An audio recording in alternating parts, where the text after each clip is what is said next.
하나님의 말씀은 마태복음 11장 18절에서 25절의 말씀입니다. 마태와 누가 복음에서 예수님이 어떻게 태어나셨는지, 예수님의 탄생에 대한 이야기가 기록되어 있습니다. 마가와 요한복음에는 없어요. 마태는 요셉을 통해 가지고 요셉의 입장에서 예수님이 어떻게 태어나셨는지를 오늘 읽으신 것처럼 그렇게 알려주고 있습니다. 두 가지만 생각해 보죠. 요셉에게 이 성탄, 아기의 탄생은 어떤 의미였을까? 자, 첫 번째로 우리가 어떤 선택을 할 것인가 하는 것입니다. 어떤 선택을 할 것인가? 유대인들의 결혼 풍습은 약혼과 결혼으로 둘로 나뉩니다. 우리도 예전에 정혼하는 그런 게, 그래서 뭐죠? 혼인 단자가 왔다 갔다 하고 그런 일이 있었고, 그 다음에 결혼식이 또 있고 그랬었던 거죠.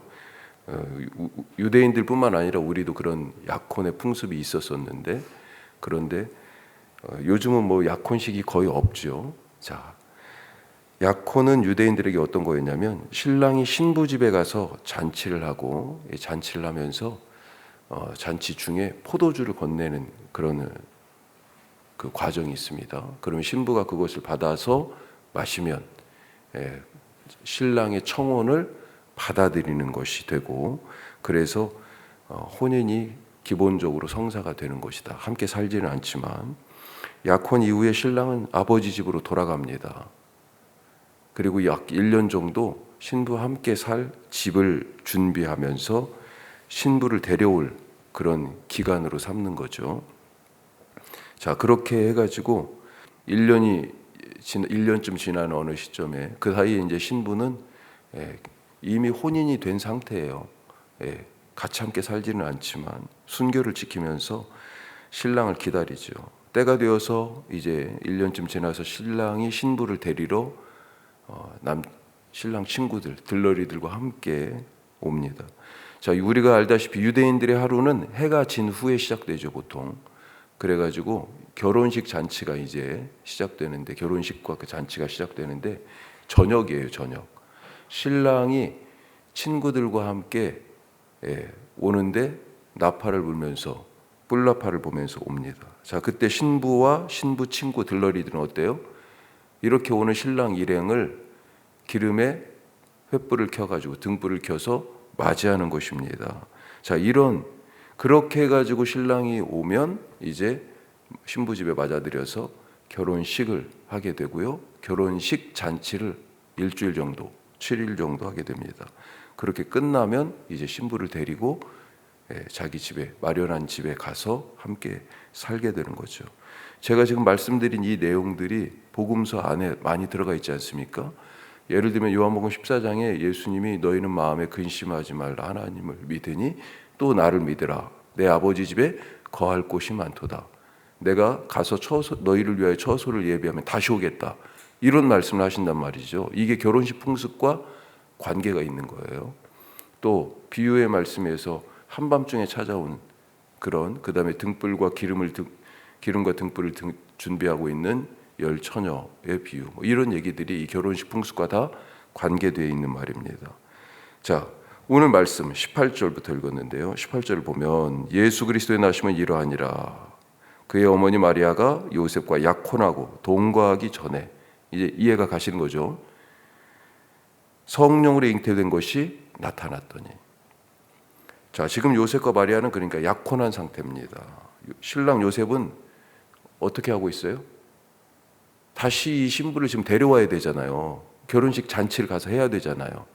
그래서 그 비용을 마련하고 그 사이에 같이 살 집을 준비하기 위해서 행복에 부풀어서 지금 밤낮으로 우리 가정은 어떤 집일까, 살 집 마련하면서 그렇게 행복에 부풀어 있습니다. 애쓰고 있어요.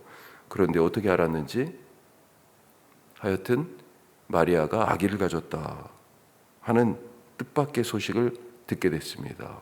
요셉 입장에서는 청천벽력 같은 소리죠. 그래서 요셉이 한 결정이 뭡니까? 19절에 나와 했습니다만 그의 남편 요셉은 의로운 사람이라 그를 드러내지 아니하고 가만히 끊고자 하여. 마리아가 아기를 가졌다는 말을 듣고 별의별 생각이 다 들었을 거예요. 마리아에 대해서 기본적으로 배신감을 느꼈겠고 또 순간순간 올라오는 분노 그런 것도 있을 거고 행복한 미래에 대한 소망이 순식간에 깨졌잖아요. 좌절, 나는 이제 어떻게 사나. 또 율법에 따른 복수심도 생겼을 겁니다.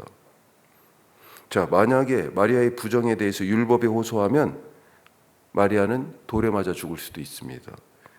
마리아뿐만 아니라 그녀의 뱃속에 있는 아기도 죽어요. 마태는 이런 상황에서 요셉을 지금 뭐라고 소개합니까? 의로운 사람이다. 의로운 사람. 그리고 그 이유를 가만히 끊고자 하여 라고 말해주고 있어요. 충분히 마리아 탓을 할 수 있고 또 뭐라고 또 속 시원한 해명도 마리아에게 듣고 싶었을 것입니다. 하지만 요셉은 그녀를 비난하지도 않고 또 율법의 호소에서 자기의 꺾인 자존심과 완전히 똥값으로 떨어진 자기의 명예를 지키려고 하지도 않았습니다. 그녀가 사람들에게 손가락질 받고 또 아기와 함께 죽을 수도 있는 그것을 선택하지 않았다 하는 것입니다. 조용히 이 약혼의 관계를 정리하려고 했습니다. 모두를 살리는 결정을 한 것이다. 오늘 우리가 정말 하루 가만히 안 세봤습니다만 진짜로 엄청나게 많은 결정들을 하죠. 엘리베이터 버튼도 이걸 먼저 누를까? 그러니까 어떤 때는 닫힘을 많이 누르잖아요. 층수를 먼저 누를까? 닫힘을 먼저 누를까? 사실 이런 결정도 물론 습관적으로 본능적으로 하는 것들이 있지만 아주 작은 것, 이걸 먼저 할까? 저걸 먼저 할까? 이걸 할까? 하지 말까? 이런 결정들이 엄청 많습니다. 의로운 결정, 살리는 결정 할 수 있기를 간절히 바랍니다. 자, 두 번째로요. 저녁에 들은 말씀을 아침에 실행했다. 말씀은 저녁에 들었어요. 오늘 보니까. 그런데 아침에 바로 실행했어요. 마리아와의 관계를 가만히 끊고자 했던 이 요셉, 여전히 모든 것이 그럼에도 불구하고 혼란스러웠을 겁니다. 감정이 사실은 한꺼번에 쉽게 정리가 안 되죠. 그래서 아마도 잠을 뒤척이지 않았을까. 그러던 밤에 천사가 나타났습니다. 오늘 말씀을 잘 보시면 천사가 이미 요셉은 가만히 끊고자 마음에 정했고요. 그리고 천사가는 그 다음에 나타났어요. 하여튼 아직도 정리되지 않은 어떤 마음이 있었을 것 같기도 한데요. 그 밤에 천사가 나타났어요. 20절 뭐라고 그래요? 같이 한번 읽어보죠. 이 일을 생각할 때 주의 사자가 현몽하여 이르되 다윗의 자손 요셉아 내 아내 마리아 데려오기를 무서워하지 말라. 그에게 잉태된 자는 성령으로 된 것이라. 아멘.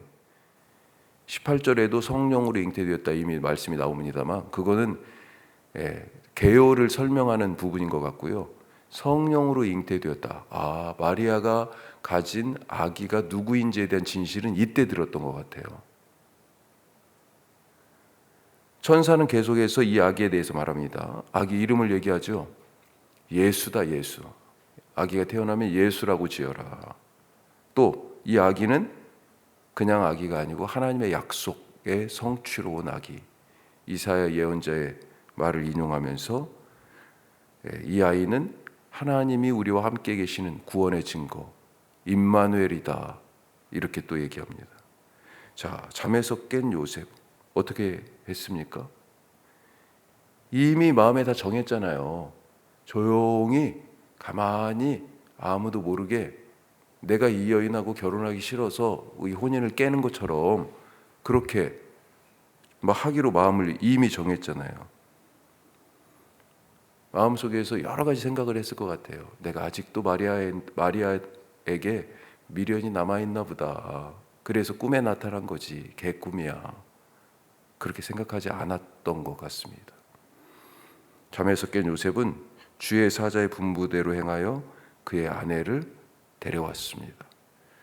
저녁에 그 길이 깜깜할 때, 그 한밤중에 어떤 길을 내가 가야 할까 더듬더듬 그러고 있을 때 들은 그 말씀을 날이 밝을 아침에 새벽에 깨서요 그것을 실행합니다. 처음 마리아와의 관계를 가만히 끊을 때, 그때 자기 요셉의 모든 생각, 모든 뒤섞인 감정들, 명예, 자존심 이런 것들을 다 내려놔야 했던 것처럼 지금 다시 마리아를 데려오기로 천사의 말을 듣고 데려오자니 이 모든 것들을 한 번 더 내려놔야 돼요. 예. 요셉은 다시 한번 모든 것을 내려놨습니다. 일반적인 생각으로는 요셉이 마리아를 데려오지 않을 이유가 훨씬 더 많습니다. 하지만 요셉은 그 많은 이유들보다 천사가 전해준 그 이야기를 하나님의 말씀으로 받아들이고 더 중요하게 생각했다. 나에게 더 중요한 것은 무엇입니까? 의심보다 더 큰 것. 지금 생각 속에 그게 있잖아요. 의심이 있잖아요. 마리아를 향해서. 의심보다 더 큰 것이 무엇이에요? 배신보다 더 큰 것이 무엇입니까? 그것 때문에 지금 막 배신감에, 분노에 그런 감정들이 막 뒤섞여 있잖아요. 자존심보다 더 큰 것이 무엇이에요? 내 명예가, 남자로서 남편으로서 명예가 뚝 떨어졌잖아요.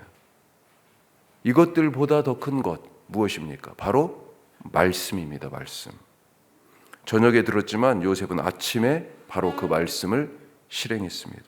오늘 들은 말씀대로 사는 그런 하루 되시기를 바라고 축복합니다.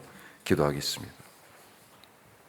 우리가 오늘 두 가지 말씀 나눴습니다. 어떤 선택을 할 것인가? 약혼한 아내 마리아가 아기를 가졌다는 정말 상상할 수 없는 그런 소리를 들었지만 요셉은 가만히 끊고자 했습니다. 의로운 사람이에요. 그래서 나에게 손해나는 결정이죠. 내 명예와 자존심이 땅바닥에 떨어지는 결정이죠.